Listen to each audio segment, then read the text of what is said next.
তো গাইস চলে আসলাম টাঙ্গাইল, ঠিক আছে। এই যে শাওন ভাই আছে। কি অবস্থা ভাই? এই তো ভালো। কেমন আছেন? এই তো ভালো, আপনার কি অবস্থা? এই তো আসলাম আপনাদের এখানে। তো কেমন দেখলাম লাগতেছে? আসলে কপালটা খারাপ যে মহারাজ জমিদার বাড়ির ভিতরে মানে ট্রেনিং চলতেছে, ভিতরে বাইরে দুই জায়গাতেই, যার কারণে আসলে ঢোকা এলাও না বর্তমানে। সো এর জন্য আসলে ভিতরে পরিবেশটা দেখাতে পারলাম না। এটা হলো মানে আমিও জানতাম না ব্যক্তিগতভাবে, এর জন্য এসে আমরা ঘুরে গেলাম জাস্ট বাইরে থেকে, ভিতরে আসলে ঢুকতে পারি নাই। তো নেক্সট আচ্ছা। টাইম আবার কোনোদিন যাই হোক, পরিচিত হইলো, দেখা হ্যাঁ, হইলো, অবশ্যই। নেক্সট টাইম আবার আসা হবে। তো শাওন ভাইয়ের এলাকায় আসলাম, টাঙ্গাইল।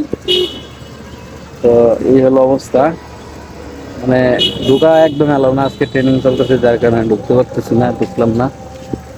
হ্যাঁ, আর আমি আপনাদের দেখাই এই যে জমিদার বাড়ি, ঠিক আছে। ভিউটা অসাধারণ, মানে পুকুর আছে, একটা বিশাল বড় পুকুর।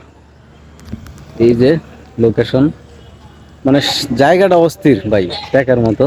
খুব ভালো লাগছে আমার কাছে। তো ধন্যবাদ, সবাই ভালো থাকেন।